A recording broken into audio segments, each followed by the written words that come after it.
nessa fase. Essa, inclusive, era a busca do Jung. Trazer o feminino como conhecimento e como um resgate para que a gente consiga consolidar e não só ampliar a tecnologia, logos, porque o feminino faz esse movimento de segurar, de apoiar, de amparar, que dá esse tempo de nós absorvermos o que é preciso. Se nós não temos esse tempo de absorção, o que acontece é muito desenfreado e é perigoso, inclusive, para a própria humanidade. Ele tinha um foco muito grande, o Jung e os discípulos de Jung, nesse caminho desse feminino que se perde, né? E que precisa ser resgatado com muita urgência. Só vamos pegar nisso. Antes de mais, só dar aqui agradecer à Fátima por ter vindo. Como se a gente começa aqui a falar e depois até esquece de fazer uma introdução. Mas pronto, Fátima, obrigada por estares cá novamente. Houve muitas coisas que ficaram de outra conversa que eu gostava de retomar. Só para relembrar, fazes terapia com base em Jungiana, não é? Vamos chamar assim. Psicologia analítica, psicologia junguiana. Ok, que tem por base todo o estudo e método de trabalho de Carl Jung. Certo. Ok, pronto. Mas eu até queria pegar nisto que estávamos a falar agora. Disseste que estávamos a falar da tecnologia e do masculino associado à tecnologia, é isso? Isso. Okay. E isso era algo que para Jung o masculino era associado à tecnologia? Porque o masculino é logos. Masculino é quem constrói, o masculino é quem edifica. Então esse movimento do construir, do edificar, ele é precedido pelo feminino. Então o feminino que há em nós, ele quer mudança. O feminino é a terra, né? A mãe terra. Então ele quer prosperidade, quer fecundação. Então, quando nós estamos em algum determinado patamar da nossa vida que precisa haver alguma mudança, é o feminino que age dentro de nós, como, por exemplo, Eva, né, oferece a maçã a partir da serpente para Adão, e Adão morde a maçã. Então, nesse movimento onde o feminino alavanca a mudança, o masculino modifica, constrói, e nesse momento nós precisamos que o feminino entre de novo para aquilo que foi construído assente, integre. Então, vamos dar um exemplo. Nós temos muita tecnologia acontecendo e é maravilhoso e precisamos. Nós não podemos perder também a questão humana, que é o relacionamento, que é o encontro, que é o amparo, que é o materno. E é esse feminino, quando ele também entra no mesmo lugar da tecnologia exacerbada, do logos exacerbado, entrar no mundo como masculino, esse feminino perde a função dele, que é assentar. Então, quando a tecnologia ou quando o desenvolvimento, como nós estamos vendo, ele vai para o lado do poder, o que a gente perde é o amor, porque é inverso. Então, o feminino traz esse lado do amor, que é muito da mãe, né? E o masculino tem essa mas questão. Já era uma preocupação para Jung naquela altura? Já, sempre. Ou seja, já ele viveu nos anos 40, 50? Final ali, ele nasceu em 1800, final de 1800, então já antes ali de 1900 ele já tinha trabalho na faculdade, antes mesmo de chegar na psicologia analítica. Então desde cedo o Jung tinha essa preocupação primeiro com o bem e com o mal. Então, quando ele começa a perceber e estudar o que é o bem e o mal, ele começa a adentrar por várias questões. E uma delas era essa, né? Aonde é que está aqui esse lugar, que até linka um pouco com o que a gente estava dizendo antes. Onde é que está isso que só existe o bem? Então, vamos para frente e agora olha só para o lado bom da coisa. Não existe, porque existe um contraponto sempre, nós somos duais. Ele acreditava na dualidade? Ele trabalhava com a dualidade. Se existe um lado da balança, existe outro prato da balança. E é o jogo entre os dois pratos que dá para nós o desenvolvimento e o terceiro elemento, que é algo novo, o inédito, que vai construir algo que precisa ser reinventado a partir de algo que estava estagnado. Esse é o nosso crescimento psicológico. E ele fundamentou essa crença?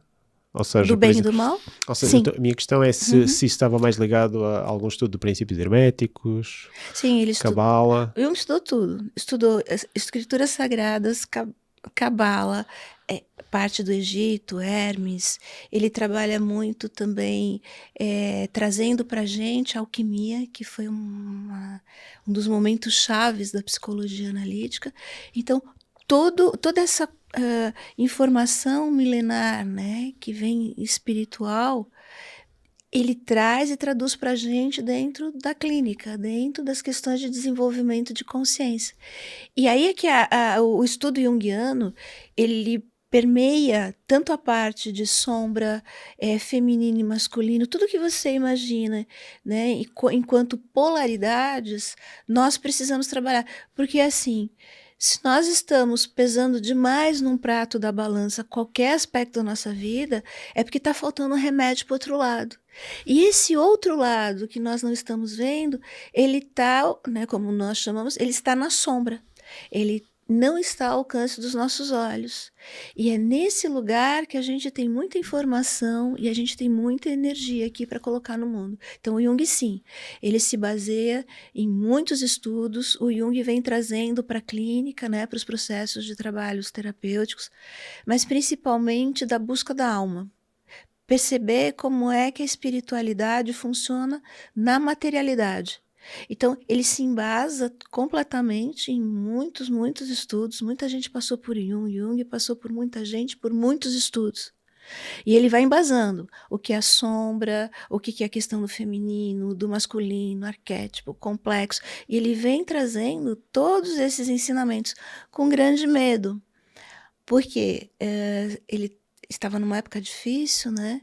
Onde ele ainda consegue trazer ali o romantismo alemão, que é essa visão mais da intuição, aqui do inconsciente. Já haviam estudos do inconsciente, mas ele vai mais fundo. E o medo dele era ser chamado de místico, apesar de que místico é uma palavra muito boa. Mas até hoje, o Jung, em alguns lugares, ele ainda não é bem recebido. Ele ainda é visto como místico e como, inclusive, por profissionais da área da psicologia.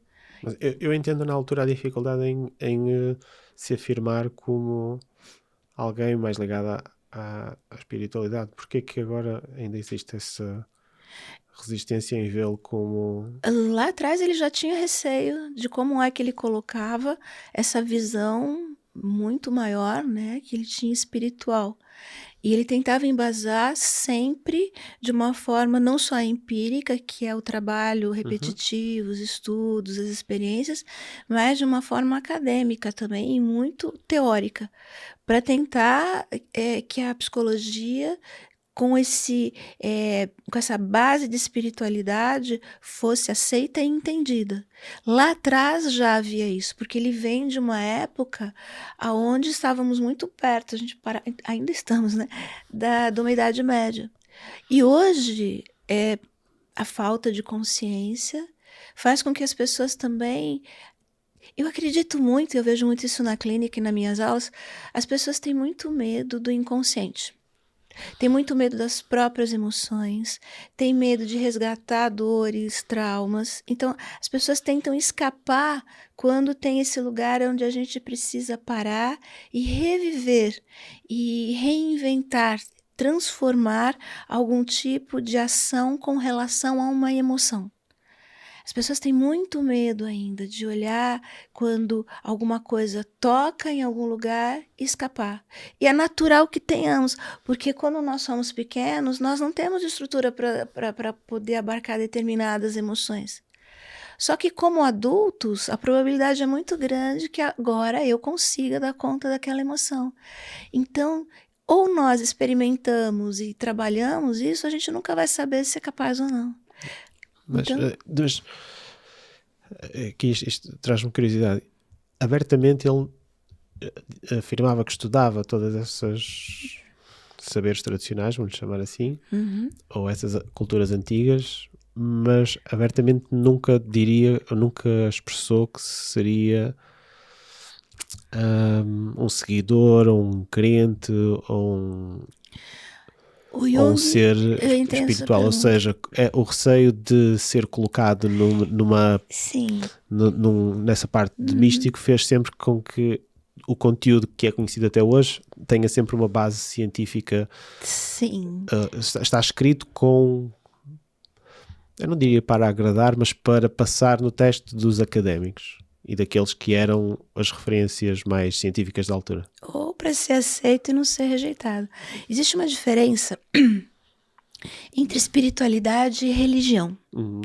Então, quando o Jung trabalha na psicologia analítica a questão espiritual, ele vai mergulhar ali nas escrituras sagradas, no que é aquele contato direto com a alma. A religião, ela é uma construção cultural do ser humano para que nós achemos caminhos para chegar na espiritualidade. O ser humano busca sempre passos, né, que acho que é natural, que o primeiro passo é a projeção. Então, o ser humano, ele vai procurar primeiro projetar é ter alguém ou algo, ou um sistema, ou algo cultural, aonde ele creia e aonde essa crença possa salvá-lo. Então, esses primeiros passos, seja de repente um livro mais positivista, seja uma religião, não há nada de mal se for um caminho para que eu chegue na espiritualidade. O problema é quando entra-se na religião e acredita-se que ali há a salvação fora. A religião, ela é o caminho para eu encontrar a mim mesmo. Então, o Jung trabalhava o quê? A priori, as escrituras sagradas. E ele vai trabalhar também as religiões, porque ele vai tentar perceber, no conjunto das religiões, como é que as religiões levam para a espiritualidade. Então, é diferente o religioso da espiritualidade. A espiritualidade, ela é o fim, e a religião é o caminho. Então, quando ele se embasa na espiritualidade, existe esse lugar onde ainda não há a compreensão do ser humano, que ainda está buscando na religião o milagre ou a salvação. Então, essa compreensão, até hoje, ainda perdura. Aqui era o desafio do Jung. Então, quando ele trazia essas questões mais espirituais, obviamente milenares, para uma pós-Idade Média, a compreensão disso não era boa. E o que acontecia? Nessa hora, o que as pessoas fazem? Manda para a fogueira, né? Simbolicamente. Tinha dois desafios. Ele tinha que passar por uma componente académica, este era um desafio, ser reconhecido pelos pares, e o segundo desafio era contestar algumas ideias da própria igreja na altura. Sim. Portanto, havia ali dois desafios, não é? E ele sabia fazer essa contestação de uma forma muito boa, porque essa contestação não era de uma forma polêmica, era de uma forma muito sábia, muito embasada. O Jung não fazia qualquer tipo de intervenção antes de ter muita informação, muito embasamento e principalmente processo interno. Por quê? O processo interno é aquele que nos dá a maior compreensão do que é a espiritualidade. Caso contrário, eu vou me pautar em teorias e não ter a vivência interna, isso não ressoa na alma do outro. A clínica junguiana, ela tem uma diferença nisso. Me interrompe toda hora. Sim. Eu vou falando, tá? Sim. A clínica junguiana, ela tem um diferencial e tá tudo certo, não há bom nem mal, né? Assim, essa busca de algo maior, ela trabalha muito aonde está a causa do problema. Não só o sintoma psicológico do que acontece com o ser humano. Como é que é esse processo? Qual deles? Como é que é esse processo? Ou seja, em terapia, Sim. Como é que é o processo de identificar, de passar do sintoma para a causa? Então, quando nós olhamos para o sintoma... No caso, no contexto de psicologia analítica. No clínico. Sim. Quando nós olhamos para o sintoma, nós podemos tentar fazer enfrentamentos ou ter comportamentos onde a gente procura ir para frente, né? E deixa para lá e segue em frente, e vá para frente, sempre. É o que normalmente é pedido. Na clínica junguiana, e o Freud já fazia esse movimento também na psicanálise, é nós olharmos lá na infância, primeiro, lá na infância, de onde vieram os seus traumas? Que vivências você teve que machucou de tal forma que determinadas emoções foram guardadas dentro de você e você não quer revê-las? Onde é que está atrás do teu pai, da tua mãe, no teu sistema familiar, questões que perduram, né, de geração em geração, que são passadas para frente e que não são vistas e que não há alguém que pare e olhe para tudo isso. Então, nosso caminho dentro da clínica é ir para trás, no sentido de fazer esse recuo, de perceber onde é que as dores foram formadas, como é que a tua família e o meio inserido ali machuca ou como ele traumatiza e como é que o sistema familiar, como os ancestrais, já trazem uma carga que você também recebe de comportamentos não vistos e não resolvidos.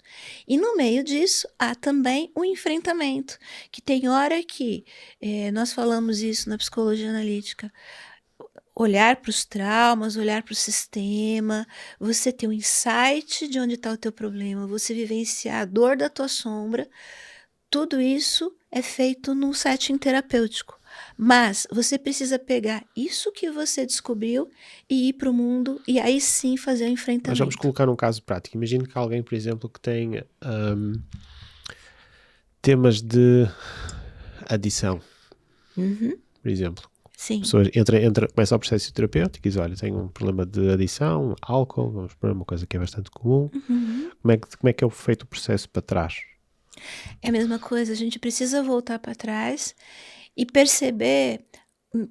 Ou existe uma ideia de que, ok, este tipo de tema, álcool, está ligado, tem uma correlação tipicamente com isto e, portanto, eu vou à procura deste caminho? Ou como é que, como é, que é feito esse? Também, porque é complexo. Porque cada indivíduo é um indivíduo. Então, na clínica junguiana, não existe muito essa generalização, apesar de haver coisas arquetípicas, que acho que ainda você vai querer falar sobre.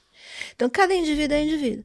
Então, o que você passa na tua infância, com o teu pai, com tua mãe, se você tem irmão, se você não tem irmão, se você foi abandonado, se você não foi, se você recebeu amor, carinho, toda essa carga emocional, ela pode gerar sistemas aonde não há ali um viés, né, que seja mais positivo, se é que existe positivo ou negativo, mas aonde essa fuga dessa realidade possa ser algo necessário. E aí as adições podem acontecer. Podemos ter várias situações, não é só essa, mas nós podemos ter também já um histórico de alcoolismo, de drogas, de apostas na família, que já vem de geração em geração e ninguém quer olhar para isso. Isso gera o que a gente chama de sombra.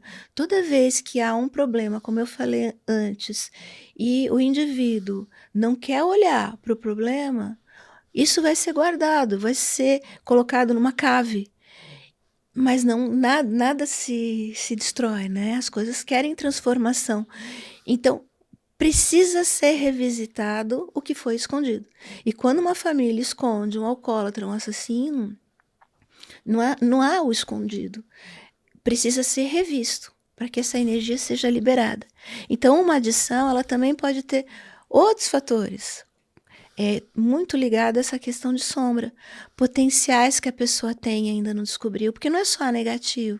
A pessoa também pode ter coisas muito iluminadas dentro de si, muitas potencialidades, e ela não ter espaço, ou ela não ser abarcada ou aceita naquela qualidade que ela tem. Então essa ansiedade fica dentro dela, porque a energia quer se mostrar, ela quer se colocar no mundo, e isso está sendo guardado em si. Então, até os xamãs dizem muito isso, a Von Franz, né, que é uma grande analista junguiana, ela tem um trabalho muito bonito com isso, que os xamãs já sabem né, ou as pessoas mais instintivas nesse aspecto, quando uma criança nasce, o potencial, vamos dizer, arquetípico que ela tem. Então, aqui há um redirecionamento. Você vai ser o cacique, você vai ser o pajé, você vai ser a parteira. Nós não, nós tentamos inserir, né, na nossa civilização o quadradinho. Então, vamos fazer isso, a minha família funciona desse jeito, você também tem que funcionar desse jeito. E muitas vezes aquele olhar que a criança precisa ter, né, olhar nos olhinhos da criança e perceber, não, mas ele não encaixa aqui. Ele encaixa nesse outro tipo de funcionamento. É muito raro. O adolescente, às vezes, quer seguir sei lá, um caminho acadêmico.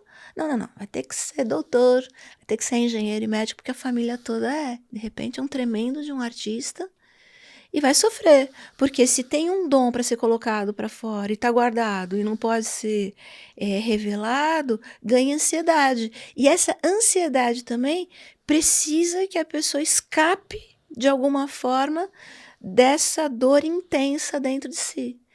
É como se... Tenho curiosidade numa coisa, porque a última vez que uma das coisas que não me esqueci da última conversa foi disse que a sombra era a moralidade da nossa infância.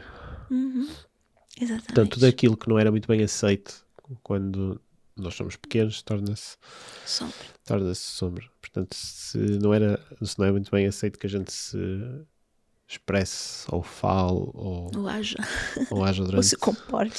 Sim, quando somos mais novos, depois isso torna-se sombra. Torna-se sombra no sentido de essa expressão fica contida dentro, é isso? Fica essa energia, é uma energia psíquica. Ok, uma energia psíquica que fica contida dentro. E a gente ganha receio disso pela perda de controle? Ou seja, pela forma que o receio é se ela sai ou não tem controle, como ela sai e sobre as consequências. Pois essa é um pouco invertido. A consequência é o excesso de controle. A consequência dela me dominar é o excesso de controle. Porque quando existe algo, okay. Entende? Então, por exemplo, vamos dar um exemplo, a pessoa ela tem um potencial, uma energia muito grande para um determinado comportamento, ela é muito livre, ela é muito, sei lá, extrovertida, muito solta, e ela tem que se conter. Não, você tem que se comportar, porque na nossa família é assim. Ou seja, aquela coisa linda, maravilhosa que ela tem, não, então guarda tudo e se comporta ou segue o caminho que é preciso. Para quê? Para ser aceito, para ser amado. Só que toda vez que eu não olho para esse lugar energético, potencial, guardado dentro de mim, vai ganhando vulto. Só que tem uma hora que isso, vamos dizer, uma gota d'água vai vir e a sombra me toma. Então tudo aquilo que eu tenho guardado dentro de mim vem de uma forma e não vem de uma forma boa. Pode ser que até aconteça uma catarse e eu não veja nada e guarda de novo dentro de si. Vai ter muito provavelmente vai ter uma outra invasão de sombra num determinado momento da vida. Então, é aquilo, né, que é tão contraditório. E o Jung fala assim, aquilo que eu tenho mais medo é o que vai aparecer na minha vida lá na frente. Então, aprender a encarar de frente as dores, os desafios, o que precisa, aqui é o grande segredo para você se conhecer e para você crescer, para você amadurecer psiquicamente. E como é que foi o trabalho da Fátima na sombra? Ainda tá, né? Sombra é uma coisa... isso não há cura, não é? É crónico, não é? Isto é um tratamento. Isto é para a vida, coisa. Não é? É porque nós somos infinitos, nós somos infinitos, né? Nos nossos arquétipos. Então, nós somos infinitos também do quanto nós precisamos amadurecer e quanto nós precisamos regredir guardando coisas na nossa infância. Mas a psique é sábia. O que eu preciso para o meu caminho de recurso para fazer o que eu vim fazer aqui, que esse é o plano, né? Vamos dizer, espiritual nessa materialidade, ele vai acionar em mim, ou vai acionar um dom, um arquétipo, ou um complexo, ou uma sombra que eu deixei para trás. A psique está o tempo todo dando sinais do que eu preciso trabalhar em mim para que eu ganhe recurso e energia para seguir em frente na minha vida e ter sentido de vida. Só que a gente nada contra a maré o tempo todo. Então, o meu trabalho, você perguntou, o meu trabalho, primeiro, né, no momento, enquanto não encontro a psicologia analítica, eu não tinha muita noção do que seria isso tudo, sombra, sincronicidade, caminho, espiritualidade, né? Sentido de vida. E quando é que a gente vai parar nessa procura? Quando algo nos pega, nos derruba, nos tira energia, a vida perde sentido. E a minha vida ela é muito permeada por muitas mudanças profissionais. O lado profissional meu, ele se altera muito. A minha primeira formação foi em desporto, adorava, depois psicopedagogia, depois caminhei para psicologia e a psicologia analítica se mostrou para mim. Então, para mim, esse lugar onde essas mudanças constantes me afetavam me levou para análise. E na análise eu percebo então que por que eu vou parar ali? Porque eu tinha muitas dores de infância, tinha muitos não olhares dos meus pais, tinha traumas ali atrás que eu não sabia nem o que eram, como estavam. E o que é o primeiro movimento da análise? A gente já começa trabalhando a sombra. Então, o meu caminho sempre foi esse. Primeiro, esse encontro com a... que eu falo que tem um Jung que faz um divisor de águas, né? Antes e depois da minha vida. Essa sombra é o primeiro passo da análise. Então, olhar para a minha infância, olhar para os meus traumas, olhar para os meus caminhos tortos, né? Perceber qual é o meu sentido, por que essa busca inconstante no profissional de um lado para o outro vai me trazendo potenciais meus que eu não sabia que os tinha, mas que não encaixavam dentro do meu sistema, da minha comunidade ou da minha família. Ou seja, havia uma busca muito grande pelo reconhecimento profissional, pela afirmação profissional. Diria que era o contrário. Agora é sempre assim, né? Mas é assim. Não, é o contrário. É aquele lugar onde a vida tira o sentido, onde ele tira a energia, aonde ele fala, e agora, para onde eu vou? Não é o reconhecimento, é a busca de uma energia que me motive. Para mim foi isso.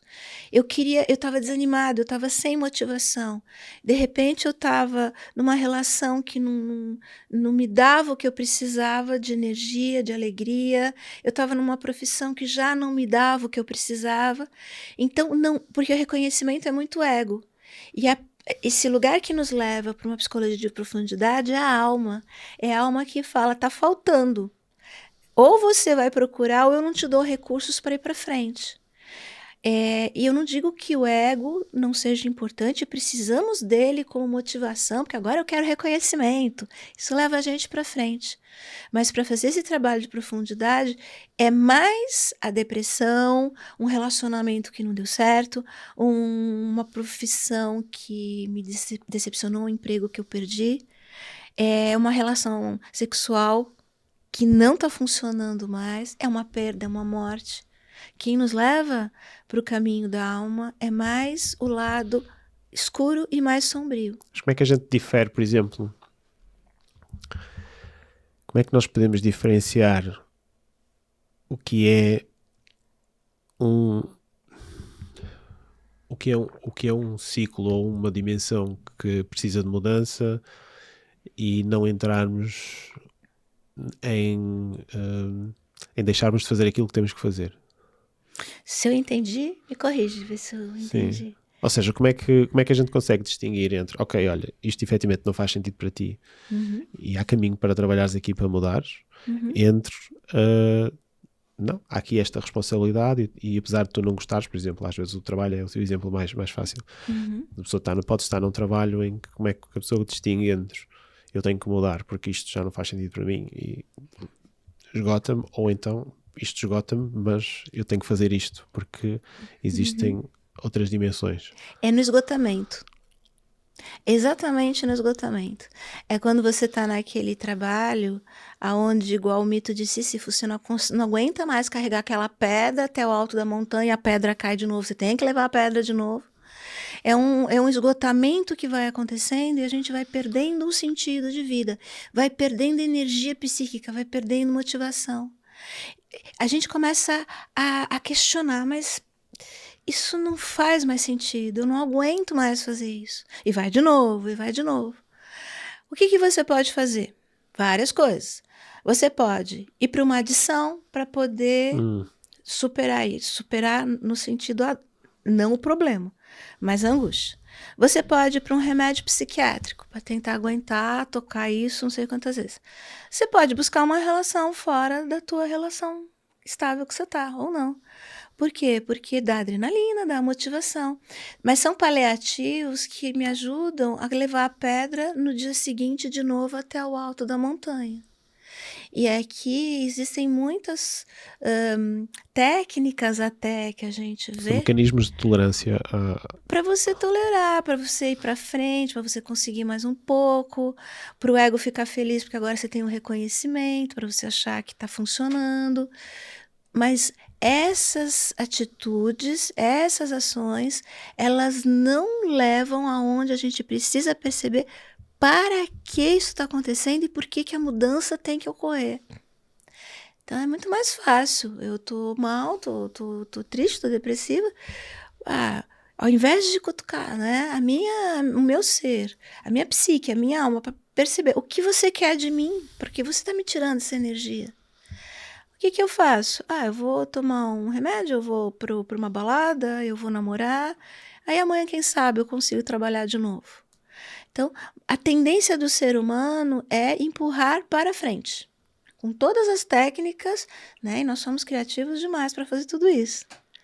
Mas é quando nós queremos saber mesmo para que isso está acontecendo comigo, né? É que nem na psicossomática. Um órgão para de funcionar como deveria, porque tem uma emoção ali que está falando, olha para mim, porque do jeito que está, você precisa resolver o que está acontecendo emocionalmente. E Jung acreditava na questão de psicossomático? Sim, ele tinha essa visão, inclusive para a visão, né, do Jung, quando a cabeça já não dá conta, o corpo vem em socorro.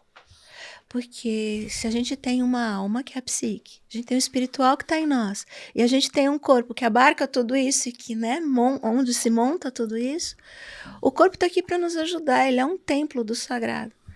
Então, ele dá avisos para a gente o tempo todo. Tem até um termo que ele usa, que é o psicódico, que está aqui e registra tudo o que a gente precisa.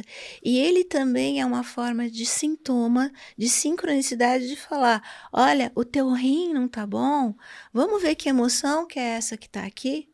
Então, aonde essa emoção quer se apresentar, onde ela quer ser curada, onde ela quer ser vista, porque ela tem uma informação boa para a gente ali. Mas do ponto de vista junguiano, ou daquilo que está escrito no trabalho dele, por exemplo, havia esse caminho para o mau funcionamento de um órgão e uma emoção ligada? Não. Ou é algo que é relativamente intuitivo de quem vai trabalhando com...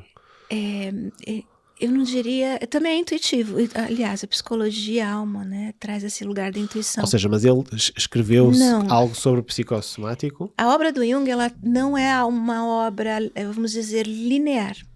A gente chama ela de circular. Então, ele vai tocando em todos esses assuntos ao mesmo tempo, sem ter uma receita pronta.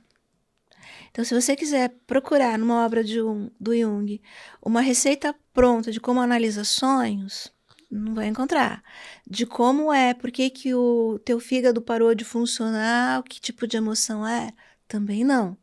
Ele encaminha para este lugar, aonde olhe se o teu corpo está te dando algum sintoma, procure emocionalmente dentro de você o que está acontecendo e busque ajuda. Então, o que ele diz é, olhe para os sintomas e busque isso dentro de você.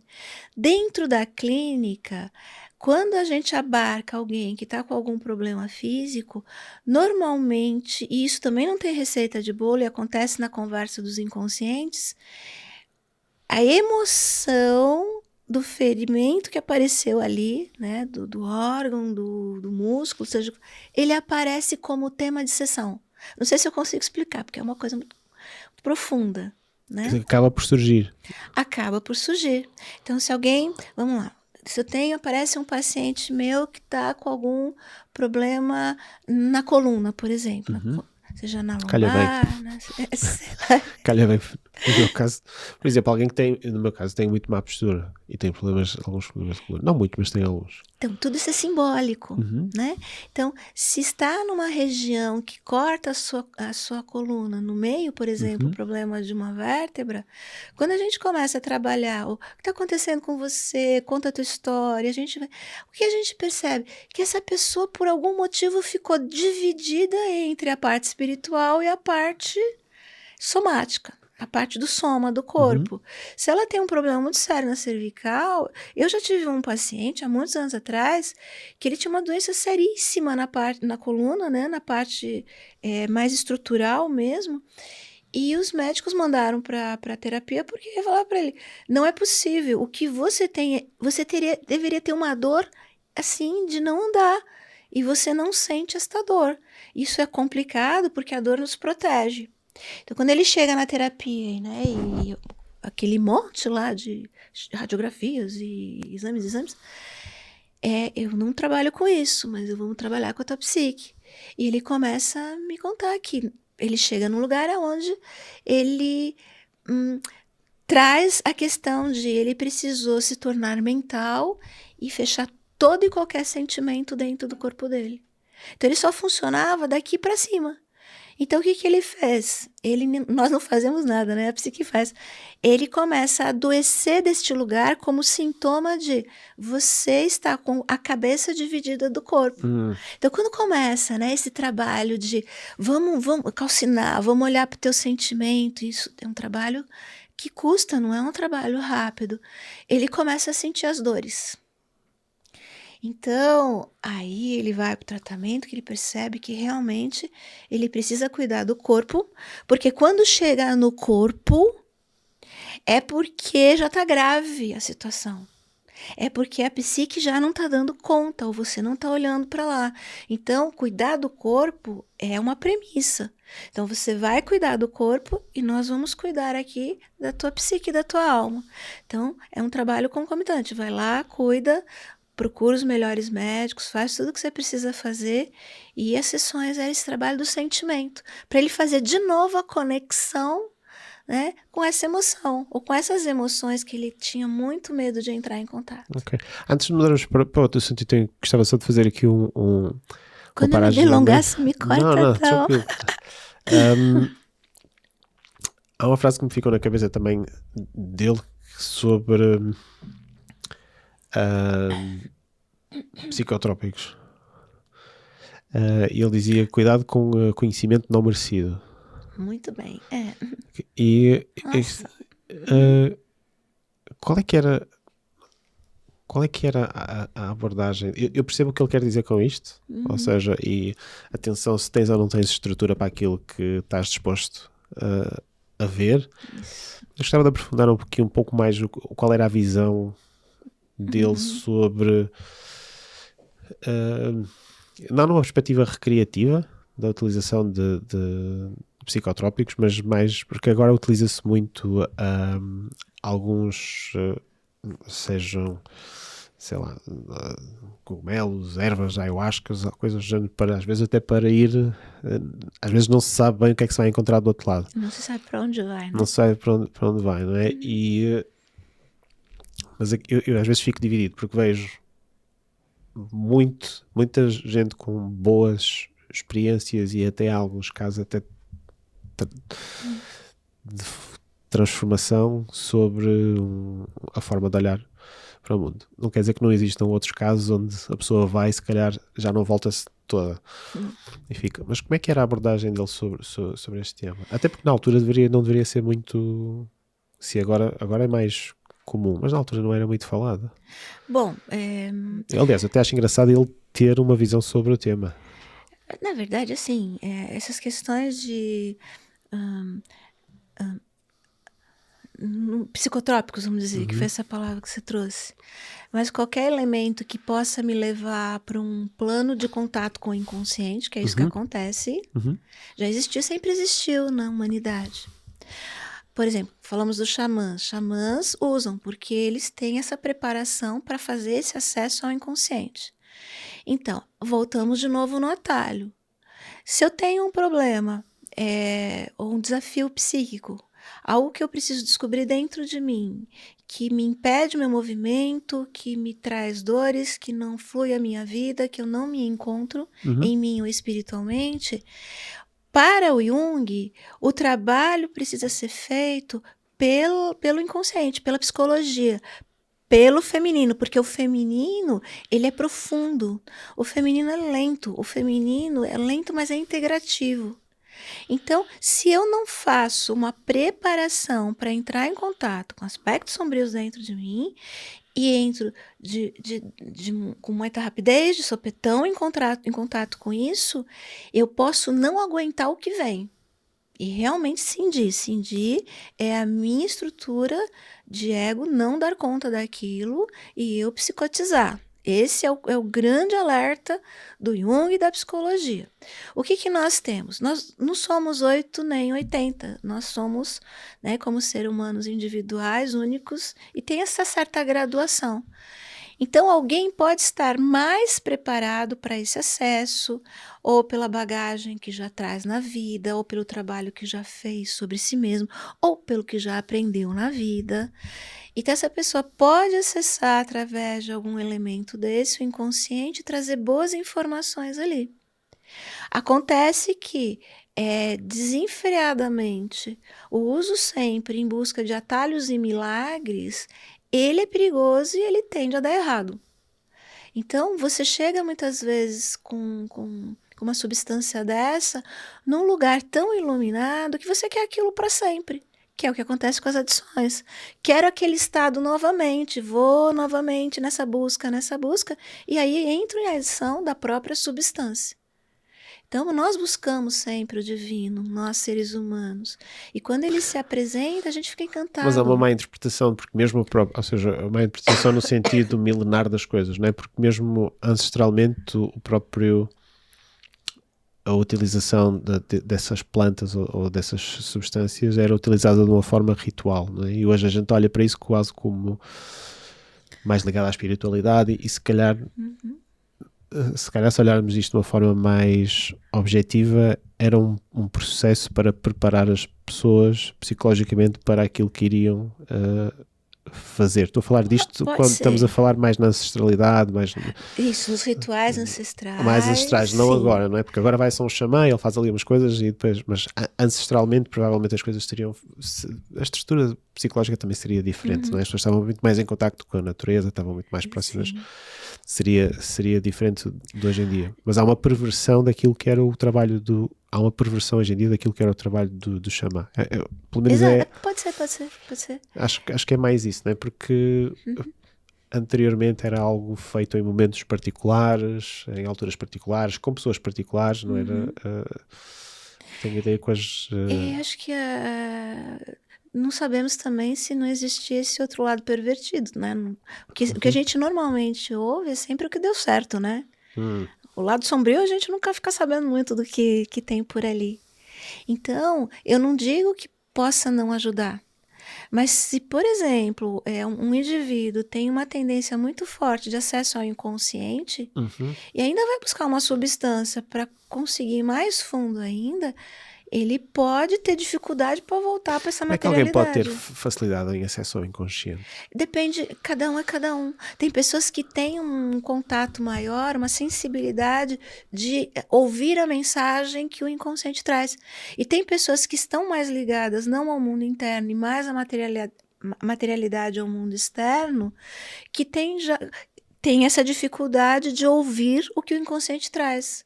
Quando nós estamos muito para o mundo externo, muito extrovertidos, muito nessa materialidade, busca do poder, de realização, de construção, normalmente é uma época que a gente não sonha. A gente sonha, mas não lembra. Por quê? Porque eu não estou ali ligada no que o inconsciente, nos processos internos. E tem pessoas que têm já o dom. Aí a gente entra em arquétipo. Porque cada um tem um dom nessa vida, ou mais de um. Então tem pessoas que têm esse dom de acessar mais o inconsciente. Tem outras pessoas que têm o dom de construir coisas incríveis, materiais aqui na Terra. Mas essas pessoas, quando têm facilidade de ter acesso ao inconsciente, é aquilo que nós poderíamos chamar de instinto, aquela coisa que a gente ouve quando às vezes temos que decidir se damos o passo ou não naquele momento durante o dia, ali qualquer coisa que nos... Vamos pensar em intuição. Ok, intuição. É porque instinto nós temos, os animais temos, nós temos. Intuição, sim, a palavra certa. Então, o instinto, ele nos faz sobreviver. A intuição, né, os processos, não só a intuição, né, a gente tem funções psicológicas, sentimento, pensamento, intuição. E a intuição, ela tem uma proximidade muito grande com esse lado mais inconsciente. Como ele está mais próximo dali, a intuição é como que ela captasse a mensagem e trouxesse com mais facilidade. Então, os intuitivos têm essa coisa de... Às vezes você tá perto não sabemos nem que é intuitivo nem nada. Você está perto do intuitivo, porque o intuitivo vive no passado e no futuro. Ele vira para você e fala, mas esse negócio não vai dar certo. Você não entende, logicamente, na conta porque não vai dar certo. Ele captou, ele recebeu essa mensagem, ele já foi lá para frente. Ele já teve lá, né, a visão dele. E, de repente, uma pessoa que é mais aqui agora, pé no chão... não está mais construindo e não capta o que o inconsciente traz. Tudo isso, com o ganho de consciência, com o trabalho, né, analítico, a gente vai desenvolvendo essas funções. Então, nós conseguimos, com o tempo, aprender a ouvir as mensagens do inconsciente. Só que tem pessoas que estão mais para lá. E você ainda vai dar mais remédio para aquilo que a pessoa já tem? É perigoso. Porque o nosso trabalho na balança aqui é dar remédio para aquilo que a gente não está dando. É perigoso eu ter algo muito bom e trabalhar naquilo, e apenas naquilo. E não dar remédio para o outro lado. Ok. Então, olhando agora aqui para a parte do inconsciente coletivo e de onde saem o trabalho que se calhar que o fez mais famoso, a parte do inconsciente coletivo, pela qual aquilo que ele é mais reconhecido. Podemos lhe chamar a descoberta do inconsciente coletivo. E daí surgem depois os diferentes arquétipos, não é? Ou a construção dos arquétipos.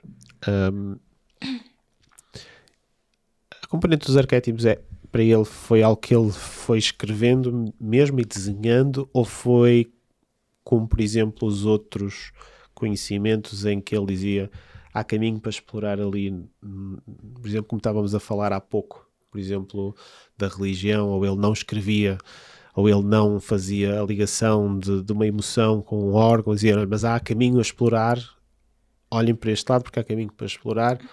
Na parte dos arquétipos era igual, ou efetivamente ele participou naquilo que era o desenho de alguns arquétipos, deixou um mapa para desenhar esses arquétipos? Como é que foi essa? O Jung parte primeiro do trabalho pessoal dele.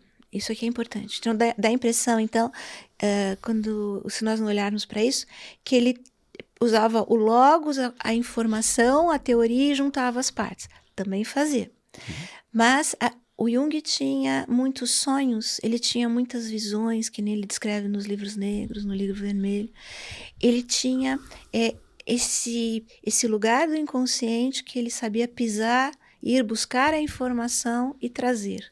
Que pessoas mais ou menos aptas a isso vão até lá e ficam no inconsciente, psicotizam e não voltam. O Jung tinha esse dom.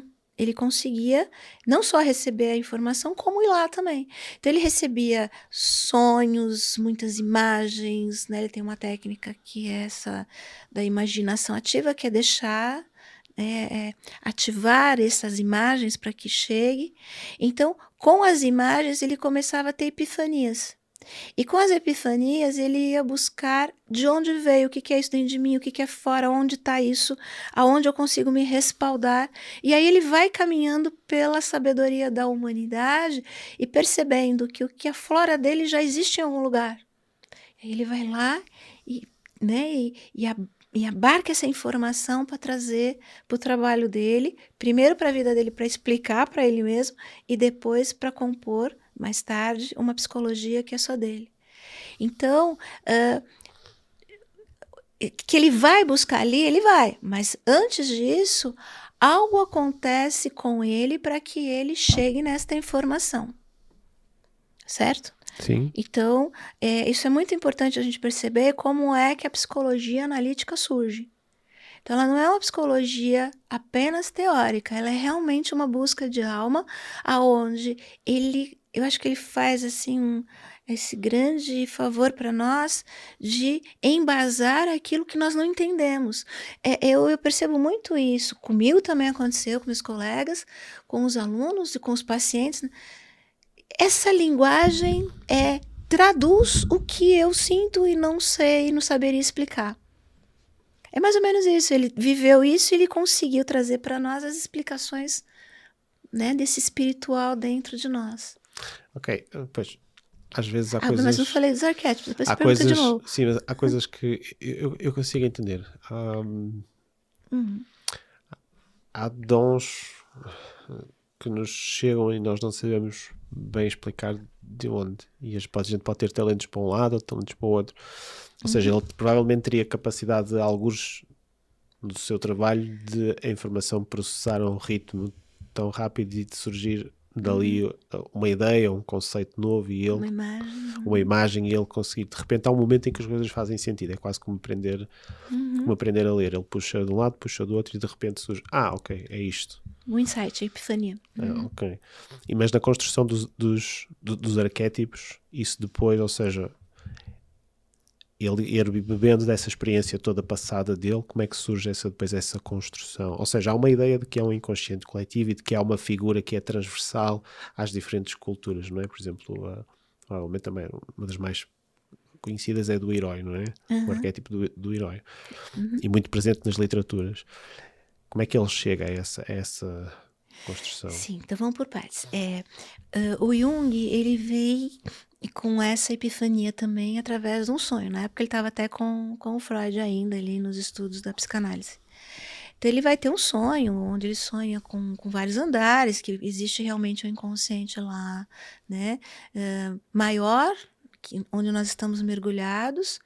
Ele já tinha estudado muito com outros grandes homens que já haviam estudado o inconsciente, e ele tem essa epifania que existe um inconsciente maior, onde tudo está escrito, de tudo que se refere à humanidade, aos tempos, às civilizações. E o que o Jung começa a perceber? Isso vem nos estudos do Jung de Platão. O Platão tinha uma concepção, né, de que existia uma ideia perfeita sobre algo em algum lugar, que seria o nosso plano espiritual. E que nós, seres humanos, procuramos materializar esta ideia perfeita. A ideia perfeita que aqui é citada, o Jung vai chamar não, o Jung tem epifanias, mas ele também traz termos já de outros estudiosos. Então ele traz essa ideia do arquétipo. E aí ele vai trabalhar o arquétipo, perceber que ele está inserido neste inconsciente maior da humanidade e que é o espiritual que se mostra para nós em ideias perfeitas, onde nós não conseguimos abarcar isso porque é muito grande para o nosso ego. Então, os arquétipos é como se fosse, fazendo uma analogia aqui, quando a gente fala em religiões pagãs, vários deuses, então existe uma divindade maior, então nós temos pequenos deuses dentro de nós, até a gente brinca, né? Eu brinco na análise disso. Quando um Deus te visita, por favor, dá atenção, né? Reverencia, porque aqui tem algo muito importante para você. Então, se nós temos essas ideias perfeitas no nosso espiritual maior e quer se mostrar para que a gente materialize... Mas o que é que quer dizer com o ego não consegue... Vou dar um exemplo. Não dá para colocar Portugal dentro de Lisboa. Certo. A estrutura não comporta. Porque nós seres humanos... Mas nós conseguimos ter a ideia... Ou seja, por exemplo, um arquétipo do rei. Nós temos uma ideia do que é o arquétipo do rei. A pessoa... Quando se diz que eu não consigo, o nosso ego não permite integrar essa ideia, é isso? Não dá porque ela é muito grande e perfeita. E nós não somos perfeitos. Então, eu não consigo, quando diz integrar, eu não consigo atirar para ali, eu não consigo projetar-me para ser aquilo. Eu recebo parte dessa ideia. E é a parte que cabe no meu ego. Não tenho mesmo competência para receber a ideia toda. Não. Porque competência não, estrutura. Estrutura. Não tenho estrutura para receber mesmo. Eu não tenho estrutura para isso. Nós não temos. Então isto é engraçado, porque a ideia que dentro dos arquétipos, quando a gente reconhece um arquétipo, por definição, só conseguimos reconhecer uma parte dele. É o que cabe. Eu sou Então, mãe. Então a parte que eu consigo receber é diferente da parte que a Fátima recebe, por exemplo, de um arquétipo. Depende do que qual que é o meu Não, mas ia dar um bom vida. exemplo da maternidade. Mãe, eu sou mãe. Então, eu entendia o que era mãe antes de ser mãe. Entendia na minha Exato. cabeça que eu tinha minha mãe, julgava minha mãe. Porque o que eu sei? Eu sei um pouco sobre mãe. Então tem o arquétipo da mãe, mas que é diferente depois de passar pela experiência. Ok. E mesmo quando eu passo pela experiência da maternagem, eu só consigo receber mais um pedaço do que seria mãe. Mãe é muito maior do que eu imagino através do que eu vivenciei da minha experiência de maternagem. Ok. É muito maior. Então, quando a gente fala, então os arquétipos se constroem, se renovam. É espiritual e está lá. O que acontece é que nós conseguimos enxergar mais. Então, parece que agora surgiu um novo arquétipo. Não surgiu, eu só vi mais. Então, eu sei o que é o arquétipo do rei. Você me contou, eu li, eu vi, aí vi em tantos filmes, né? Coisa linda, maravilhosa. Mas se esse arquétipo quiser montar, né, ou chegar até mim e me ensinar o que é ser rei, ou ser rainha, no caso, eu vou saber muito mais e integrado no meu corpo o que é. E se for para que eu desenvolva isso, com certeza esse chamado eu vou ter que trabalhar nele. Caso contrário, a vida vai bater em mim para que eu veja. Mas, ou seja, em clínica, eu gosto muito do tema, mas às vezes tenho dificuldade em colar a utilidade do arquétipo em processo clínico. Como é que se usa isso? Vamos ver se eu consigo trazer com simplicidade isso. Bom, muitas vezes, vou pegar a conversa inicial nossa também. A pessoa perdeu energia, entrou em depressão, está trabalhando em algo que trabalhou por 30 anos, ganhou dinheiro, constituiu família, até fez riqueza ou não, mas a energia não se apresenta mais para aquele trabalho. Então, eu tenho pacientes que falam assim, e tenho vários, né? Pacientes, é muito comum. Aquilo que eu fazia, a carga de trabalho que eu fazia com a rapidez de 2 horas, agora eu faço um tantinho de nada em 5 horas. Certo. Quer dizer, valeu para aquela pessoa o que ela vivenciou, o que se apresentou para ela, o que ela aprendeu, o treino, o recurso que ela recebeu. Mas agora tem um chamado da vida que um outro caminho, né, um outro arquétipo, um outro dom quer se apresentar. Está lá dentro da pessoa. Está tudo dentro de nós. Mas está designado que aquele dom precisa se desenvolver depois de um tempo, provavelmente até depois de angariar alguns recursos. E a vida, então, começa a tirar a energia de um lado e apresentar do outro. Então, na clínica, é muito comum aparecer, eu não aguento mais esse lugar aonde eu trabalho, eu não aguento mais esse tipo, dando especificamente, outros caminhos também tem. Então, aqui existe muito esse lugar de perceber, então, o que te chama, o que você gosta, qual é o teu dom? E a pessoa fala, não sei. Então, quando nós começamos a analisar aspectos de infância, coisas que a pessoa gosta, para onde ela vai, ela começa a trazer, nossa, mas o que eu gosto mesmo é de fazer isso. Ela está apresentando na clínica ensaios do dom. Então, ok, que tal você? E às vezes demora muitos meses. Esse lugar dessa busca de descobrir qual que é o caminho. E quando descobre, fala, não, peraí, eu era administrador de empresa, mas agora eu comecei a perceber, descobrir e está vislumbrando em mim um grande artista. Opa, e a clínica ajuda, né? Nessa hora a gente ajuda a fazer essa transição, esse enfrentamento, vai lá e vê se isso é teu ou não. E se for, e o arquétipo é teu mesmo, ele vai abrir caminho. Vai abrir caminho. Não adianta eu querer, na minha cabeça, montar o arquétipo da advogada, porque eu não tenho ele dentro de mim. Vai ser custoso, não vai dar o resultado que eu espero. E como é que se sabe? Nós sabemos Se o arquétipo está correto. Quando ele dá resultado e quando ele flui na vida. Quando ele dá energia pra gente, a gente olha o resultado. Porque eu posso estar num caminho que não é meu. O resultado pode vir mais tarde, se calhar a energia é mais imediata. A energia é mais imediata. Mas eu diria que quando a energia vem, a gente já vê resultado também. A energia Sim. está vindo. Uau, parece que está resultando. Eu ouço das pessoas, parece que isso está resultando. Né? Então, agora eu também não... Quando eu, na minha cabeça, que seria o meu ego, eu quero ser determinada coisa e tento desenvolver isso, não dá. Mas se eu tenho um dom e não trabalho nele, não ponho habilidade nele, eu também não desenvolvo. Então, vamos dar um exemplo. Se a pessoa é um grande compositor, o dom dela é esse. E ela trabalha e estuda a música e, né, vai virar com certeza um grande maestro. Isso flui com muita facilidade. Que é aquele que não tem o dom da música, que trabalhou, toca, não flui igual. Então, nós deparamos-nos com figuras, cantores, por exemplo, artistas, profissionais, que você fala... Nossa, a gente se encanta porque aquilo vem da alma. E outros que a gente percebe que deu resultado, e às vezes nem dá resultado, e não é bem isso.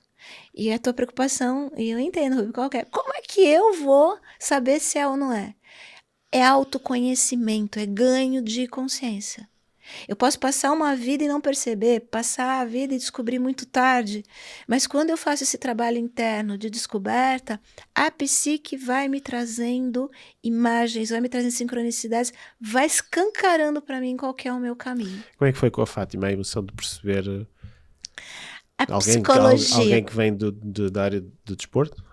Eu vim da área do desporto. De formação. Adorava desporto, mas olha só, a gente tem algumas dicas aí que a gente fala que é arquetípica, que se repete, né? A gente sabe por empirismo.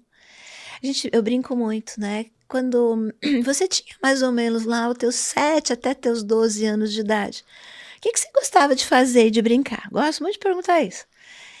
E aí, o que eu gostava? Eu gostava de duas coisas. Isso eu fui resgatar lá na frente. Eu gostava de brincar, de dar aula, de escolinha. E eu gostava de cuidar dos meus amiguinhos quando eles não estavam bem. E aí, a vida cresce, a gente esquece. E a minha vida me levou muito para a área do esporte, da dança. Eu danço desde sempre.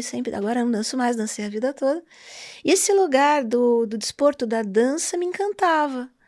E quando eu fui fazer a minha opção, né, para o vestibular, né, que a gente chama em São Paulo, para a faculdade, universidade, fiquei em duas opções, ou psicologia ou a educação física, o desporto. E eu fui muito categórica ali na minha realidade.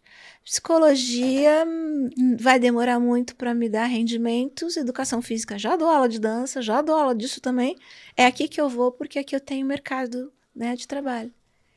Só que a vida me tirou energia, depois eu fiz um trabalho, eu considero muito bom. A vida foi me encaminhando, eu gostava de saber dos alunos, saber por que eles estavam daquele jeito. Eu adorava dar aula, né? Mas não eu sentia que não era mais na área da educação física e do desporto. E a minha energia foi embora. E quando a minha energia me é tirada, começa a aparecer oportunidades de estudar, de ler. Eu adorava sempre ler. E num determinado momento, que eu fico mesmo mal, eu decido procurar terapia. E caio na terapia junguiana. E essa terapia me traduz muito bem isso. E eu vou, e o caminho vai sendo feito. Eu lembro perfeitamente de um dia que eu sentei no consultório, na época era a minha terapeuta. Ela olhou para mim e fez assim: que você tá tão pensativa olhando para minha sala? Eu fiz assim: eu gostaria de estar no teu lugar. Eu falei, eu lembro perfeitamente. Ela falou assim, como assim? Fazendo o que você faz.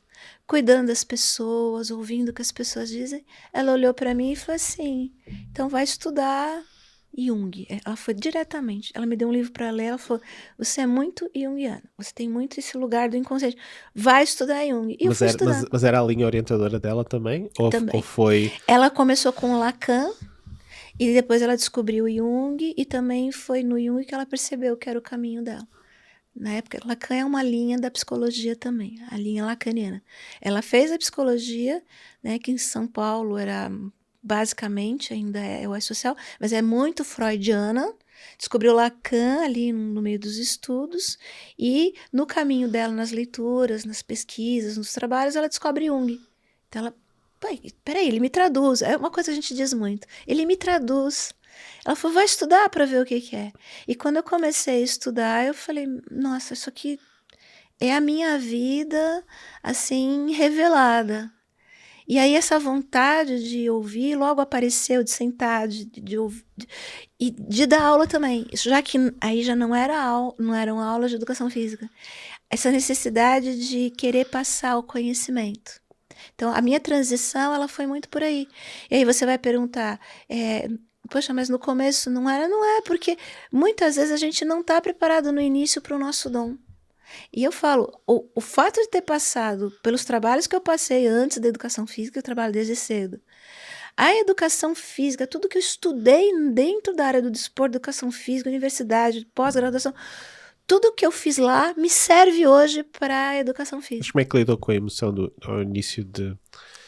Quais é que eram as emoções e como é que lidou com esse processo de transição de entrar numa área? Porque ainda por cima é uma área com muita responsabilidade, não é? Estamos de repente... ou pelo menos para mim seria lidar com alguns casos que a gente não sabe o que é que a pessoa vem. Como é que é de repente passar pelo processo de lidar com as pessoas? Boa pergunta, porque isso reitera uma resposta. Quando nós estamos, quando a gente sabe que é nosso caminho, quando nós estamos, não sabemos, mas temos aquela motivação para fazer, a gente quer fazer, a gente quer pegar para experimentar, a gente quer o desafio. Então, para mim, atender, não obviamente que a gente fica, será que eu vou conseguir? Será que eu estou pronto? Será que eu não estou pronto? E eu sempre ouvi na minha vida, nós nunca estamos prontos para nada. Vai lá e faz o que você aprende, com medo, sem medo, mas vai com coragem. Então, o que eu fazia? Olha, é o que eu quero, é o que eu sei fazer com o que eu sei fazer. Eu vou olhar para essa pessoa, fazer essa escuta e ajudar o que eu posso. E eu acho que se eu não puder ajudar, essa pessoa vai embora. Então, com medo, mas com coragem. Mais focada na ação. E ação. Vamos lá, o que eu preciso é isso, é o que eu quero. Eu perguntava para mim, tem volta? Eu falava, não tem volta. Não tem volta. É isso que eu quero, então eu preciso desenvolver isso, trabalhar isso, estudar isso. E fui estudar e fazer congresso e pós-graduação. E estudei muito. Eu sou muito autodidata também. E muito. Então, quando é o nosso caminho, a gente sabe. Não dá para explicar mais do que isso. Porque vem uma energia psíquica e uma motivação para a gente fazer. Ah, mas é perfeito? Não. A gente duvida no meio do caminho. Dá errado. Leva para o pessoal quando o paciente desmarca. Tem tudo. Né? Quer dar um curso, o curso de repente não tem o número de pessoas inscritas que você espera. Tudo isso vai como te calibrando nas suas fés. Porque eu acho que a gente tem mais de uma fé. É a fé na vida, é a fé em mim, é a fé em Deus. Numa fé maior. E faz também com que você tenha aquele lugar de cuidar da pretensão. Nós achamos que podemos, e é bom que o ego infla, e você vai e faz, e de repente o ego, né, dá uma quebradinha nas tuas pernas para falar, peraí, não, aqui você tem que estudar, aqui você tem que melhorar, caso contrário não vai dar. Então, te redireciona. Como é que media o sucesso? Como é que mede o sucesso? Como é que eu meço o sucesso? Eu não foco no sucesso. Então, como é que eu meço o sucesso? Muito bem. Teve até uma pergunta essa semana de um paciente, que se ele ouvir, ele vai saber. Como é que eu meço? Como a minha energia se recicla? Quando eu estou na clínica e faço os meus atendimentos, eu percebo que eu saio de lá com mais energia do que eu entro. Eu estava meio resfriada, dentada, gripada, e, né, com todo cuidado, fui fazer meus atendimentos. Eu percebia que eu melhorava. Eu perguntava, vocês estão bem? Vocês estão bem? Não, tô ótimo, eu também tô. Então, o que eu percebo? Que quando eu reciclo a minha energia, quando a minha motivação continua presente, quando algo me ilumina, se a palavra é essa, é sucesso. Eu tenho aí uma medição do meu sucesso. E se para aquelas pessoas que, por exemplo, que é comum nos dias de hoje, não veem energia em nada, não sentem energia em nada, principalmente, por exemplo, estão tão, se calhar, presas ao seu momento atual, que é tão difícil perceber alguma coisa. ver alguma coisa. Se ela está sem energia, ela precisa de ajuda. Ela precisa de ajuda porque aonde ela está, o que ela faz, onde ela está inserida, seja um trabalho, uma relação, uma não relação, aquele lugar não é o caminho dela. Ela está ali por algum motivo, não sei, porque não quer a atenção do pai, porque a condição que deu, é porque é ali que ela acha que ela acredita que ela vai sobreviver, mas ela não sabe do potencial dela. Então ela precisa de ajuda. E a ajuda antigamente era feita muito pelo lado até religioso, que levava para essa espiritualidade. A diferença aqui é o religioso, né? O religioso que toca a espiritualidade. O religioso enquanto caminho e ferramenta e não enquanto fim. E o próprio, vamos dizer assim, o próprio pastor, o próprio padre, né? Esse religioso, né? Porque a gente tem muita contaminação da religião com interesses econômicos e políticos. Então, quando existe ali um religioso mesmo, que te abarca e que pode te encaminhar e que supostamente tem também esse caminho, né, dentro de si, ele pode ajudar e muito bem. Era assim que era feito. E a psicologia, ela vem primeiro como experimental, ela tem este caminho mais, vamos dizer, atualizado ou então mais preparado para a nossa época. É esse momento onde a gente tem a escuta do outro e na interação com o outro consegue que o outro se desenvolva, se conheça e se perceba. E aí tem várias linhas, né, que a gente chama de psicologia, de autoajuda, de coach. E normalmente as pessoas vão procurar o que elas precisam naquele momento que elas podem. E é interessante que, assim como o caminho religioso, elas também percebam que são recursos para uma busca interior maior.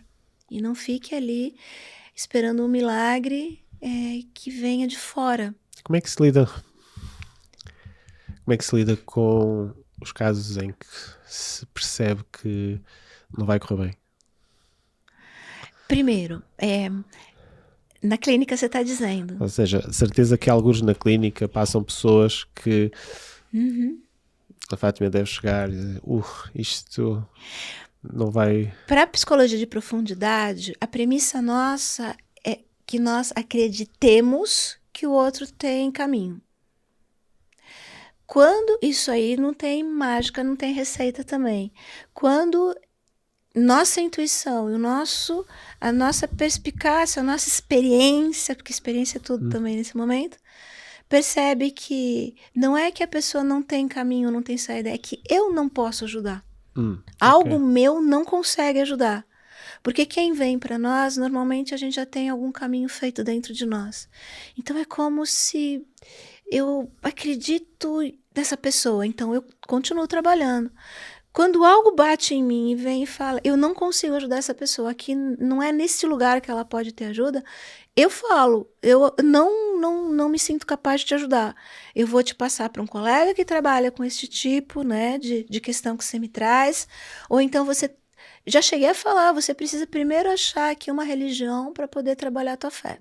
Já falei, depende da pessoa, e a gente sabe, por alguma questão que nos é falada, vai e fala isso para a pessoa.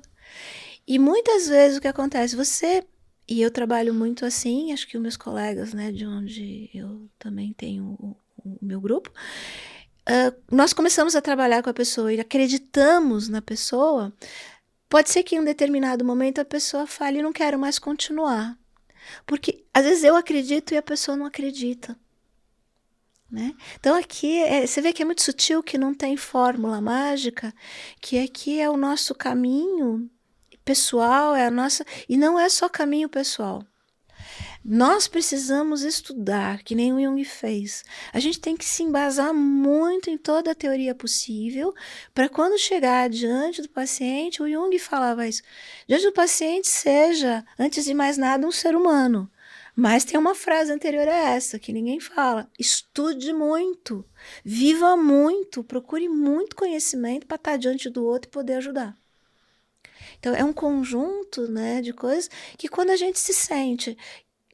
Nossa, parece que isso é um dom, né? A gente tem até medo de falar isso, mas parece que isso é um dom, isso flui na minha vida, dá medo mesmo, sabe? Você fala assim, nossa, que coisa incrível, tá vindo aluno, tá vindo paciente, eles não desistem. Então, a gente percebe que esse é o nosso caminho, começa a vir um estado de energia, de reciclagem de energia e de redirecionamento de caminho, que eu tenho certeza, já vivi isso, que quando eu estou trabalhando em outro lugar, em outro caminho, eu só perco energia, não ganho energia. Mas a Fátima não sente que hoje em dia toda a gente quer ser terapeuta?